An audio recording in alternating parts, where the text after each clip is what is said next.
എൻ്റെ പേര് അമൽ. 30 വയസ്സ്. വിവാഹിതൻ. ഗൾഫിൽ എഞ്ചിനീയറായി ജോലി ചെയ്യുന്നു. എൻ്റെ വീട് കണ്ണൂരാണ്. ഭാര്യയുടെ പേര് തുഷാര. 24 വയസ്സ്. അവൾ നാട്ടിൽ തന്നെ ഒരു ആശുപത്രിയിൽ നഴ്സായി ജോലി ചെയ്യുന്നു. ഈ കഥയിലെ നായിക തുഷാര അല്ലെങ്കിലും അവൾക്കും ഇവിടെ ചെറിയൊരു റോളുണ്ട്. നമ്മുടെ കഥയിലെ നായിക എൻ്റെ മാമൻ്റെ ഭാര്യ നിത്യയും അവരുടെ മകൾ ഷിൽനയുമാണ്. നിത്യമ്മായിയെ കാണാൻ സുന്ദരിയാണ്. എൻ്റെ കുടുംബത്തിൽ കല്യാണം കഴിച്ചു കൊണ്ടുവന്നതിൽ ഏറ്റവും നല്ല പെണ്ണുമായിരുന്നു. അമ്മായിക്കിപ്പോൾ 46 വയസ്സായി. വെളുത്ത ശരീരം. 5 അടി 5 ഇഞ്ച് പൊക്കവുമുള്ള അമ്മായിക്ക് അരയോളം നീളത്തിൽ എണ്ണക്കറുപ്പുള്ള ചെറുതായി ചുരുണ്ടിരിക്കുന്ന മുടിയാണ്.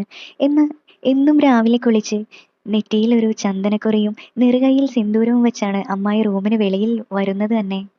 അമ്മായിയുടെ ഭർത്താവ്, അതായത് എൻ്റെ മാമൻ രമേശൻ, ഗൾഫിൽ ഒരു കമ്പനിയിൽ സൂപ്പർവൈസറായി ജോലി ചെയ്യുന്നത് കാരണം വീട്ടിൽ അത്യാവശ്യം നല്ല സാമ്പത്തികമുണ്ട്. ജോലിയുടെ കൂടെ മാമന് അവിടെ ഒരു ബിസിനസ് കൂടിയുണ്ട്. അത് നോക്കി നടത്തുന്നത് അമ്മായിയുടെ അനുജനാണ്.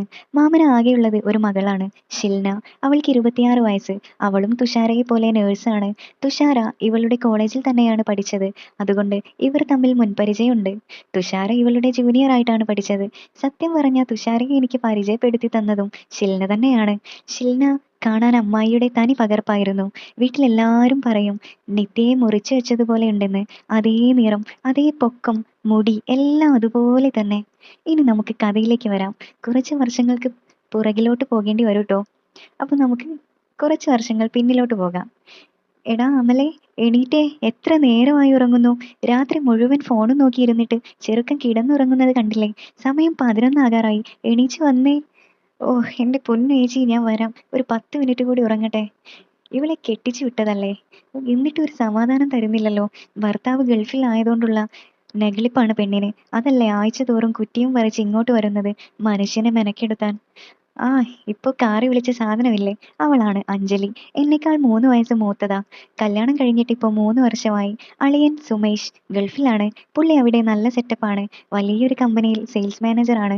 ഇവളും അളിയന്റെ കൂടെ ഗൾഫിലായിരുന്നു. കൊച്ചുണ്ടായപ്പോ ഇങ്ങോട്ട് വണ്ടി കയറി. ഒരു മോനുണ്ട് അവർക്ക്, എൻ്റെ സ്വന്തം കുട്ടൂസൻ. പേര് അർണവ്. ഇപ്പോ 2 വയസ്സാകുന്നു. കുട്ടൂസൻ ഉള്ളത് കൊണ്ട് സമയം പോകുന്നതറിയില്ല. അവന് മാമന്റെ വക ഒരു കുഞ്ഞു സൈക്കിൾ ഞാൻ വാങ്ങി കൊടുത്തിട്ടുണ്ട്. സംഭവം 3 ചക്രമുള്ള ചെറിയൊരു വണ്ടിയാണേലും അതിന്റെ മുകളിൽ കയറി ഇരുന്നാ പിന്നെ അവനാ രാജാവ്. മുറ്റം മുഴുവൻ അവനെയും തള്ളിക്കൊണ്ട് നടക്കണം. പാവത്തിന് പെഡൽ ചവിട്ടാൻ കാലെത്തുന്നില്ല. എൻ്റെ വിധി, അല്ലാന്ത് പറയാനാ. രാവിലെ ആയാ തുടങ്ങും മാമാ മാമാ വണ്ടി വണ്ടി എന്ന് പറഞ്ഞ്. കുട്ടൂസിന്റെ വാശിയിൽ അവൻ ഫുൾ ഫോമിൽ ഇങ്ങനെ പറഞ്ഞുകൊണ്ടേയിരിക്കും. സംഭവം വണ്ടി തള്ളിക്കൊണ്ട് നടക്കാൻ എന്നെ വിളിക്കുന്നതാ. ഇപ്പൊ മനസ്സിലായില്ലേ അഞ്ജലി എന്തിനാ കാറി വിളിച്ച് എന്നെ എണീപ്പിച്ചതെന്ന്? കുട്ടൂസനെ എൻ്റെ കയ്യിൽ ഏൽപ്പിച്ചിട്ട് വേണം അവൾക്ക് സ്വസ്ഥമായി ഒന്നിരിക്കാൻ. പല്ലുതേപ്പും കുളിയും കഴിഞ്ഞ് മുകളിൽ നിന്നും താഴോട്ട് സ്റ്റെപ്പ് ഇറങ്ങി വരുമ്പോൾ തന്നെ അമ്മയുടെ കയ്യിൽ കിടന്ന കുട്ടൂസൻ 2 കൈയും നീട്ടി മാമാ എന്ന് പറഞ്ഞ് സന്തോഷത്തോടെ കിലുകിലാ ചിരിച്ചു. ഓ, സാർ എണീറ്റോ? മോളെ അഞ്ജു, വീട്ടിൽ ഇവനുള്ളതുകൊണ്ട് പട്ടിയെ വാങ്ങണ്ടല്ലോ എന്ന് ഇന്നലെ വിളിച്ചപ്പോ കൂടി അച്ഛൻ പറഞ്ഞതേ ഉള്ളൂ. രാത്രി മുഴുവൻ സാറ് നമുക്കായി കാവലിരിക്കുകയല്ലേ. അമ്മേ, ഇവൻ ഏതോ പെണ്ണ് സെറ്റായിട്ടുണ്ടെന്നാ എനിക്ക് തോന്നുന്നേ. രാത്രി ചില സംസാരമൊക്കെ കേട്ടതുപോലെ തോന്നിയിട്ടുണ്ട് എനിക്ക്. എടി, നീ വെറുതെ വേണ്ടാതീനൊന്നും പറയല്ലേ. എൻ്റെ മോൻ അങ്ങനെയൊന്നും ചെയ്യില്ല. അവൻ നല്ല കുട്ടിയാ. എൻ്റെ മോന് ഈ അമ്മ കണ്ടെത്തിക്കോളാം നല്ലൊരു സുന്ദരി പെണ്ണിനെ.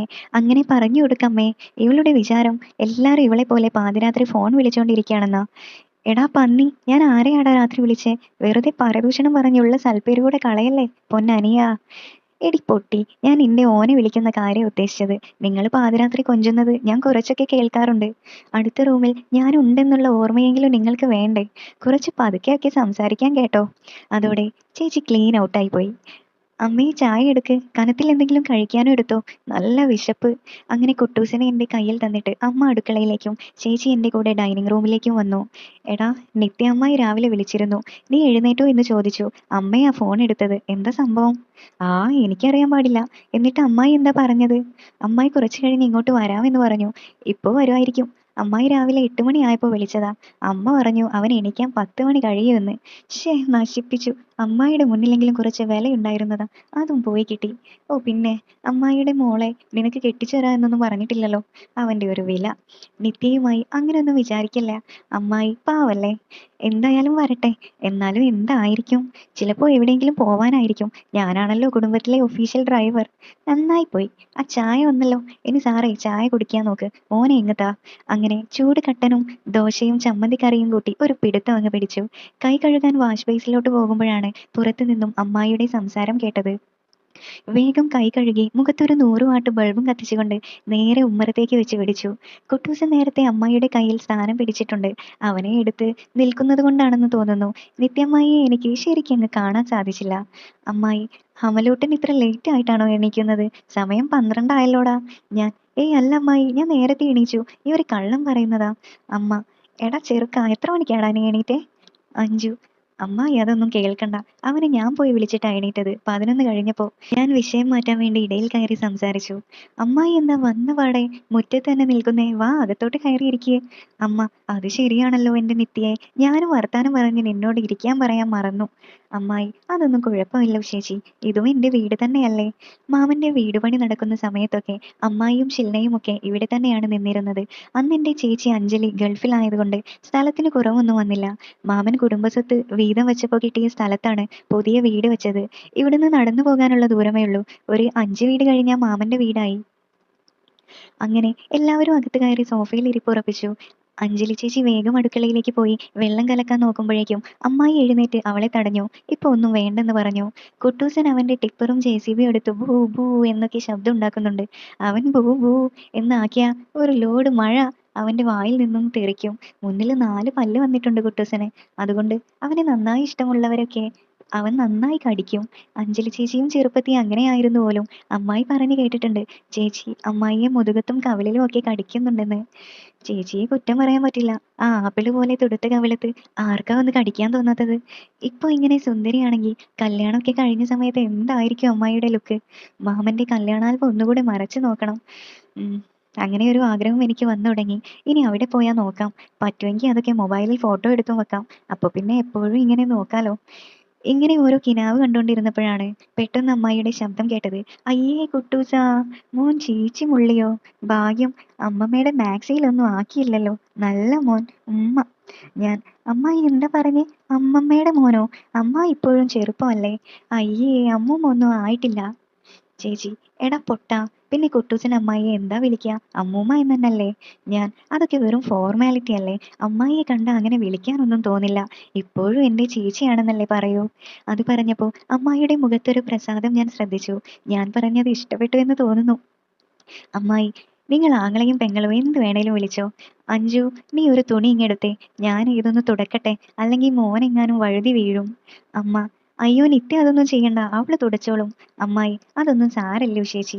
അമലൂട്ടനൊക്കെ എത്ര ഒഴിച്ചതാ എന്റെ മുഖത്തൊക്കെ. അഞ്ജലി അധികം ഒഴിക്കില്ലായിരുന്നു. ഇവനാ എന്നെ മുള്ളി കുളിപ്പിച്ചത്. എല്ലാരും അത് കേട്ട് ചിരിയായി. ഞാൻ മാത്രം പ്ലിങ്ങായി. എന്റെ മുഖം കണ്ടിട്ടാണെന്ന് തോന്നുന്നു. പിന്നെ അമ്മായി അധികം ഒന്നും പറഞ്ഞില്ല. എന്നെ നോക്കി മുഖമൊന്ന് ചുളുക്കി കാണിച്ചു. അമ്മായിക്ക് തോന്നിക്കാണും എനിക്ക് വിഷമമായെന്ന്. ഞാൻ പറഞ്ഞു, കൊച്ചുങ്ങളാവുമ്പോ അങ്ങനെ മുള്ളി എന്നൊക്കെ ഇരിക്കും. എടുത്ത് മുഖത്തോട് ചേർത്ത് പിടിച്ചിട്ടല്ലേ മുഖത്തായത്. അമ്മായി, എന്റെ അമലൂട്ടാ, എനിക്ക് അതിലൊന്നും ഒരു വിഷമവും ഇല്ലടാ. നീ എന്റെ കുട്ടിക്കുറുമ്പനല്ലായിരുന്നോ ചെറുപ്പത്തിൽ? നിനക്ക് കൂടുതൽ ഇഷ്ടം എന്നോടായിരുന്നു. അമ്മ, അത് ശരിയാ നിത്യേ, നീയല്ലേ എന്നെക്കാളും നന്നായി അവനെ നോക്കിയത്. നിന്റെ കൂടെയല്ലേ ഇവൻ ഉറങ്ങുന്നതും എപ്പോഴും.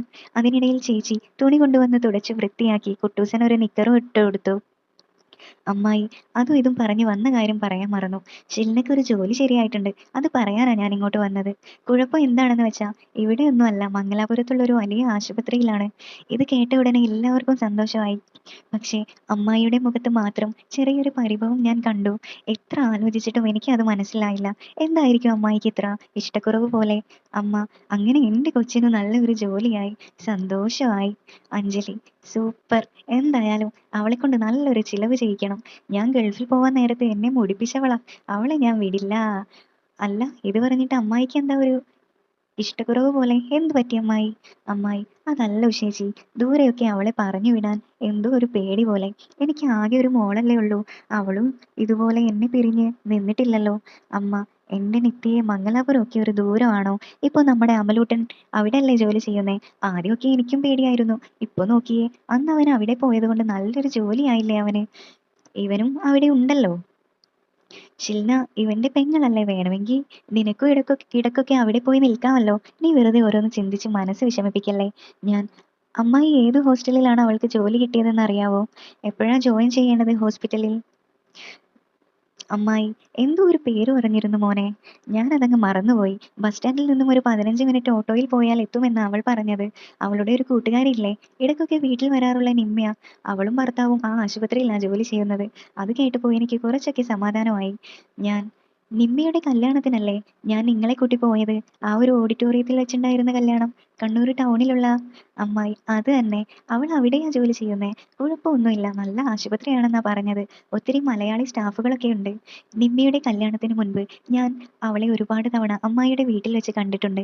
പക്ഷെ അന്നൊന്നും എനിക്ക് അത്ര ഇഷ്ടം അവളോട് തോന്നിയിട്ടില്ല. പക്ഷെ അന്ന് അവളുടെ കല്യാണത്തിന് പോയ പിന്നെ എൻ്റെ സാറേ, അവൾക്കും എൻ്റെ മനസ്സിൽ ഒരു ഇടം കിട്ടിയ പോലെയായിരുന്നു. ഞങ്ങൾ 3 പേരും രാവിലെ തന്നെ ഓഡിറ്റോറിയത്തിൽ എത്തിയിരുന്നു.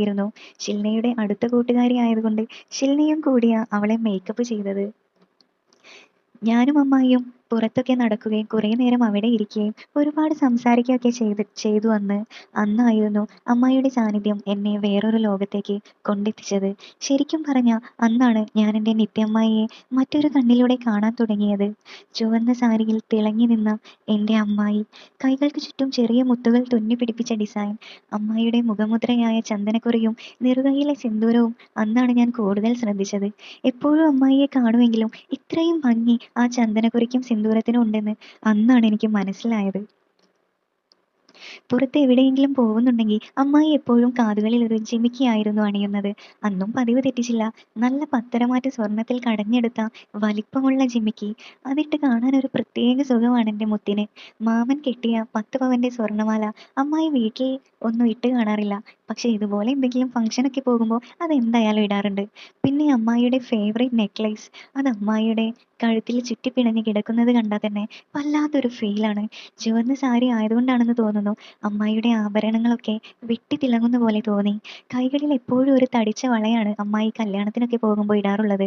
മറ്റേ കയ്യിൽ ഒരു സ്വർണ്ണ കളറിലുള്ള വാച്ചും. ആ വാച്ചിന്റെ അരികുകളിൽ തിളങ്ങുന്ന കല്ലുകൾ പതിപ്പിച്ചവയാണ്. ഇതൊക്കെ എൻ്റെ മാമൻ കൊണ്ടുവന്നതാണ്. അമ്മയ്ക്കും ഇടയ്ക്ക് കൊടുക്കാറൊക്കെ ഉണ്ട്. അങ്ങനെ ഞാനിതിങ്ങനെ കണ്ടുകൊണ്ടിരിക്കുകയായിരുന്നു. വീട്ടിൽ സാധാരണ അമ്മായി ഇതൊന്നും ഇടാറില്ല. ഇതുകൂടി കണ്ടപ്പോൾ ഞാൻ മതിമറന്നു പോയി. ഇതുവരെ എനിക്ക് തോന്നാത്ത ഒരു വികാരം എൻ്റെ അമ്മായിയോട് തോന്നിത്തുടങ്ങി. അങ്ങനെ ഞാൻ വാ പൊളിച്ചിരിക്കുന്നത് കണ്ട അമ്മായിയാണ് എന്നെ തട്ടി വിളിച്ചത്. ഞാൻ ആകെ ചമ്മിയെങ്കിലും അമ്മായിയെ ഞാൻ എൻ്റെ മനസ്സിൽ പ്രതിഷ്ഠിച്ച് കഴിഞ്ഞിരുന്നു. അങ്ങനെ ഇരിക്കുമ്പോഴാണ് കല്യാണപ്പെണ്ണ് ഒരുങ്ങിയിറങ്ങിയത്. ഷില്ല വേഗം എൻ്റെ അടുത്ത് വന്നിരുന്നു. അവിടെ ഫോട്ടോഷൂട്ട് നടക്കല്ലേ, അതാ അവൾ ഓടി ഇങ്ങോട്ട് വന്നത്. അവൾ കയ്യിൽ മുല്ലപ്പൂവുമായിട്ടാണ് വന്നത്. അതെൻ്റെ അമ്മായിക്കുള്ളതായിരുന്നു. അവൾ തന്നെ അത് അമ്മായിയുടെ മുടിയിൽ പിൻ ചെയ്തു വെച്ചു. ഞാൻ അറിയാതെ അമ്മായിയോട് ചോദിച്ചു, ഇവിടെ ആരുടെ കല്യാണമാണ്? അമ്മായിയെ കണ്ട ചെറുക്കൻ നിമ്മിയെ വേണ്ട നിത്യയെ മതിയെന്ന് പറയുവോ? ഇത് കേട്ട് അമ്മായിയും ഷിൽനയും ചിരിക്കുമ്പോഴാണ് അമ്മായിയുടെ ചുവന്ന അധരങ്ങൾ എൻ്റെ കണ്ണിലുടക്കിയത്. എന്തൊരു ഭംഗിയാണെന്നറിയോ കാണാൻ. എങ്കിലും എൻ്റെ അമ്മായി ഈ സൗന്ദര്യമൊക്കെ എവിടെ ഒളിപ്പിച്ചു വെച്ചിരിക്കുകയായിരുന്നു ഇത്രയും നാൾ? അല്ല, ഞാൻ ശ്രദ്ധിക്കാതെ പോയതാണോ ഇനി? അപ്പോഴാണ് എൻ്റെ കണ്ണിൽ നിമ്മി ഉടക്കിയത്. ഓ, എന്തൊരു ഭംഗിയാണ് അവളെ കല്യാണ സാരിയിൽ കാണാൻ. ഒരു 100 പവനെങ്കിലും സ്വർണ്ണമുണ്ട് അവളുടെ ദേഹത്ത്. പെണ്ണ് മേക്കപ്പ് ഒക്കെ ചെയ്ത് ആഭരണങ്ങളൊക്കെ ഇട്ട് വന്നപ്പോൾ നല്ല സുന്ദരിയായി. അങ്ങനെ ഓരോന്ന് ഓർത്തിരിക്കുമ്പോഴാണ് അമ്മായി എന്നെ തട്ടി വിളിച്ചത്. അല്ല അമലേ, നീ അവളെ നോക്കി കൊല്ലുവോ? ഞാൻ ആകെ ചമ്മിയ നിമിഷമായിരുന്നു അത്.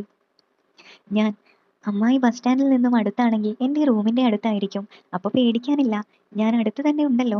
എന്ത് സഹായത്തിനും എന്നെ വിളിച്ചാൽ പോരെ. എനിക്ക് ഈ പ്രൊജക്റ്റ് തീരുന്നത് വരെ ഇവിടെ നിൽക്കേണ്ടതുള്ളൂ. അത് കഴിഞ്ഞാൽ ഞാൻ വീണ്ടും മംഗലാപുരം തന്നെയല്ലേ ഉണ്ടാവുക. ഈ കണ്ണൂരുള്ള പ്രൊജക്റ്റ് ഏകദേശം തീരാറായി. കൂടിപ്പോയ 1 മാസം കൂടി. അത് കഴിഞ്ഞാൽ ഞാൻ അവിടെ നിന്നും അങ്ങോട്ട് പോകും. മംഗലാപുരം ബേസ്ഡ് ഒരു കൺസ്ട്രക്ഷൻ കമ്പനിയിൽ സിവിൽ എഞ്ചിനീയർ ആണ് ഞാനിപ്പോൾ. നമ്മുടെ ഒരു പ്രൊജക്റ്റ് കണ്ണൂരിലുള്ളത് കൊണ്ടാണ് ഇപ്പോൾ ഞാൻ വീട്ടിൽ തന്നെ നിൽക്കുന്നത്. അല്ലെങ്കിൽ മംഗലാപുരത്ത് എനിക്ക് ഒരു ഫ്ലാറ്റ് ഉണ്ട്, കമ്പനി താമസിക്കാനായി തന്നതാണ്. അഞ്ജലി, അതിന് അവൾ എന്തിനാ വേറെ റൂം എടുക്കുന്നത്? ഇവന്റെ ഫ്ലാറ്റിൽ ഇവൻ ഒറ്റയ്ക്കല്ലേ, അവിടെ നിന്നൂടെ? എന്റെ മനസ്സിൽ അവളോട് ദേഷ്യമാണ് തോന്നിയത്. ഞാൻ ഒറ്റയ്ക്ക് എന്റെ ആഘോഷങ്ങളും കലാപരിപാടികളുമായി ജീവിക്കുന്നത് ഇവൾക്കൊട്ടും ഇഷ്ടപ്പെടുന്നില്ല എന്ന് തോന്നുന്നു. എല്ലാം ആ അളിയന്റെ പണിയാ. ഞാൻ ഇടയ്ക്കൊക്കെ അളിയനെ വിളിക്കുമ്പോൾ കൂട്ടുകാരുമായി വെള്ളം അടിക്കുന്നതൊക്കെ പറയാറുണ്ട്. അളിയൻ അതുപോലെ എല്ലാം അവളോട് പറയുന്നുണ്ടെന്ന് ഇപ്പൊ മനസ്സിലായി. അമ്മ: അത് ശരിയാണല്ലോ, ഇവന്റെ കൂടെ ആവുമ്പോ ഒട്ടും പേടിക്കാനില്ലല്ലോ. നിത്യയ്ക്കും വേണേൽ ഇടയ്ക്കൊക്കെ അവിടെ പോയി നിൽക്കാമല്ലോ. അമ്മ ഇത് പറഞ്ഞപ്പോൾ ചേച്ചി എന്നെ ഒന്ന് നോക്കിക്കൊണ്ട് കൈകൊണ്ട് നിനക്ക് കിട്ടണമെന്ന് കാണിച്ചു. ഞാൻ പോടി എന്ന് മുഖത്തോട് ഗോഷ്ടി കാണിച്ചു. ഇത് കണ്ട അമ്മായി: എൻ്റെ ഉഷേച്ചി, എനിക്ക് ഇപ്പോഴാ ഒന്ന് സമാധാനമായത്. നിങ്ങളോട് എങ്ങനെ ഇത് പറയുമെന്ന് വിചാരിച്ച് ടെൻഷൻ അടിച്ചിരിക്കുകയായിരുന്നു ഞാൻ. രാമേട്ടൻ എന്നെ വിളിച്ചു പറഞ്ഞു, നീ പോയി ഉഷേച്ചിയോട് സംസാരിക്ക്, എന്നിട്ട് ഏട്ടൻ ചേച്ചിയെ വിളിക്കാമെന്ന്. എന്തായാലും സമാധാനമായി. അമ്മ പറഞ്ഞത് കേട്ടപ്പോൾ എൻ്റെ മനസ്സിൽ ലഡു പൊട്ടി. ഇടയ്ക്കൊക്കെ അമ്മായിയും വന്ന് നിൽക്കട്ടെ എന്ന് പറഞ്ഞത് എനിക്കങ്ങ് ഇഷ്ടമായി. എൻ്റെ കള്ളുകുടി പോയാലും കുഴപ്പമില്ല, എൻ്റെ അമ്മായിയെ എനിക്ക് കിട്ടുമല്ലോ. അമ്മായി: എപ്പോഴാ അവൾക്ക് ജോയിൻ ചെയ്യേണ്ടത്? അമ്മായി: അത് മോനെ, ഈ മാസം 15-ന് രാവിലെ അവിടെ എത്തണമെന്നാ അവൾ പറഞ്ഞത്. ഇന്ന് 3 ആയില്ലേ? ഞാൻ: 15 തിങ്കളാണല്ലേ? അങ്ങനെയാണെങ്കിൽ നമുക്കൊരു വെള്ളിയാഴ്ച ഇവിടുന്ന് പോകാം. 2 ദിവസം അവിടെയൊക്കെ ഒന്ന് കറങ്ങാം. അപ്പോൾ അവൾക്കും ഒന്ന് പരിചയമാവുമല്ലോ. എല്ലാവരും ഞാൻ പറഞ്ഞ അഭിപ്രായത്തോട് യോജിച്ചു. അമ്മായിക്ക് വീട് പൂട്ടിയിട്ട് പോകാൻ കുറച്ച് വിഷമമായിരുന്നു. അത് അമ്മയും ചേച്ചിയും പറഞ്ഞ് സമാധാനിപ്പിച്ചപ്പോൾ അമ്മായിയും ഹാപ്പിയായി. അങ്ങനെ പോകുന്നതിന് 2 ദിവസം മുന്നേ ഞങ്ങൾ എല്ലാവരും ടൗണിൽ പോയി വേണ്ട സാധനങ്ങളൊക്കെ വാങ്ങിച്ചു. ബാക്കിയൊക്കെ അവിടെ പോയിട്ട് നോക്കിയിട്ട് വാങ്ങാമെന്ന് അമ്മായി പറഞ്ഞു. എൻ്റെ ഫ്ലാറ്റിൽ ഒട്ടുമിക്ക സാധനങ്ങളും ഉണ്ട്. പിന്നെ ഇവർ 2 പേർക്കും കിടക്കാനുള്ള റൂം ഒന്ന് സെറ്റ് ചെയ്താൽ മതി. അത് അവിടെ ചെന്നിട്ട് നോക്കാമെന്ന് ഞാനും പറഞ്ഞു. അങ്ങനെ വെള്ളിയാഴ്ച ഉച്ചയ്ക്ക് വീട്ടിൽ നിന്നും ഇറങ്ങാമെന്ന് തീരുമാനിച്ചു. എൻ്റെ കാറിൽ ഞാൻ എൻ്റെ ബോസ് പ്രദീപ് സാറിനോട് ഒരാഴ്ചത്തേക്ക് ലീവാണെന്ന് പറഞ്ഞു. ഉച്ച ആയപ്പോഴേക്കും വീട്ടിലെത്തി. വീട്ടിൽ എല്ലാവരും അമ്മായിയുടെ വീട്ടിൽ പോയിരുന്നു. ഞാൻ അകത്തേക്ക് കയറി അടുക്കളയിൽ പോയി ചോറെടുത്ത് കഴിച്ചു തുടങ്ങിയപ്പോഴാണ് ഷിൽന ഫോണിൽ വിളിച്ചത്. ഏട്ടൻ എവിടെയാ? ഉച്ചയായിട്ടും കാണുന്നില്ലല്ലോ, അതാ ഇപ്പൊ വിളിച്ചത്. ലീവ് കിട്ടിയില്ലേ? എടി ലീവൊക്കെ കിട്ടി, ഞാൻ വീട്ടിലുണ്ട്, ഫുഡ് കഴിച്ചോണ്ടിരിക്കുക. ഒരു 10 മിനിറ്റ്, ഇപ്പൊ വരാം. അയ്യോ, ഏട്ടൻ കഴിക്കുവാണോ? അമ്മ ഇവിടെ ബിരിയാണിയൊക്കെ ഉണ്ടാക്കി, എല്ലാവരും ഏട്ടനെ കാത്തിരിക്കായിരുന്നു. ഓ, ഒരു ബിരിയാണി വേസ്റ്റ് ആയല്ലോ. നീ അമ്മായിയോട് അത് പൊതിഞ്ഞെടുക്കാൻ പറ, രാത്രി കഴിക്കാം. കൊതിയൻ. രാത്രിക്കത്തേക്ക് വേറെ എടുത്തു വെച്ചിട്ടുണ്ട്. അതൊക്കെ നേരത്തെ തന്നെ കാസറോളിലാക്കി വെച്ചിട്ടുണ്ട്. എന്നാ ശരി, വേഗം കഴിച്ചു വാട്ടോ, ഞങ്ങൾ കാത്തിരിക്കാണ്. ഗേറ്റ് തുറന്ന് കിടപ്പുന്നുണ്ട്. അയൽപക്കത്തെ എല്ലാവരും മുറ്റത്തും ഉമ്മറത്തും ഒക്കെ ഉണ്ട്. ഞാൻ മനസ്സിൽ വിചാരിച്ചു, ഇവൾക്ക് ഇത്രയധികം ഫാൻസോ? ഞാനൊന്നും പോകുമ്പോൾ ഒരു പൂച്ചക്കുഞ്ഞു പോലും വീട്ടിൽ വന്നിട്ടില്ല. ഒക്കെ എൻ്റെ അമ്മായിയെ കാണാൻ വന്നതാവും. മോളും മോശമൊന്നുമല്ല, നാട്ടുകാരെ കുറ്റം പറയാൻ പറ്റില്ല. ഞാൻ മുറ്റത്ത് വണ്ടി തിരിച്ചു വെച്ചു. ഡോറ് തുറന്നിറങ്ങി. അടുത്ത വീട്ടിലെ ഓമനേച്ചി, അവരുടെ മരുമകൾ ലീന, മകൻ വിഷ്ണു, ഇവരൊക്കെ എന്നെ കണ്ടതും നന്നായി ഒരു ചിരി പാസാക്കി. ഓമനേച്ചിക്ക് എന്നെ വലിയ കാര്യമാണ്. വിഷ്ണു എൻ്റെ നല്ല കൂട്ടുകാരനുമാണ്. ഞാൻ എപ്പോഴും അവിടെ പോകാറുണ്ട്. വിഷ്ണുവിൻ്റെ ഏട്ടൻ വൈശാഖിൻ്റെ ഭാര്യയാണ് ലീന. ലീന ഒരു ടീച്ചറാണ്. നമ്മുടെ അടുത്തുള്ള സ്കൂളിൽ +2-ലാണ് പഠിപ്പിക്കുന്നത്. ആ, നീ എത്തിയോ? എന്നാ വേഗം ഡിക്കി തുറക്ക്, സാധനങ്ങളൊക്കെ എടുത്തു വെക്കട്ടെ. അമ്മയാണ് അകത്തു നിന്നും വിളിച്ചു പറഞ്ഞത്. അത് കേട്ട ഉടനെ വിഷ്ണുവും രാജേട്ടനും ഓമന ചേച്ചിയും ഒക്കെ കർമ്മനിരതരായി. ഡിക്കി തുറന്നതും പടപടാ സാധനങ്ങൾ നിറഞ്ഞു. കുറെ കുറെ ബാക്ക് സീറ്റിലും വെച്ചു. കൂടുതലും ഡ്രസ്സുകളായിരുന്നു. പിന്നെ കുറെ പുസ്തകങ്ങൾ, ഭക്ഷണ സാധനങ്ങൾ, കുറച്ച് പത്രങ്ങൾ. അങ്ങനെ വണ്ടി നിറഞ്ഞു. ഇനി കരച്ചിലിന്റെയും യാത്രാമംഗളത്തിന്റെയും ഉപദേശങ്ങളുടെയും ഒക്കെ കടന്നുവരവാണ്.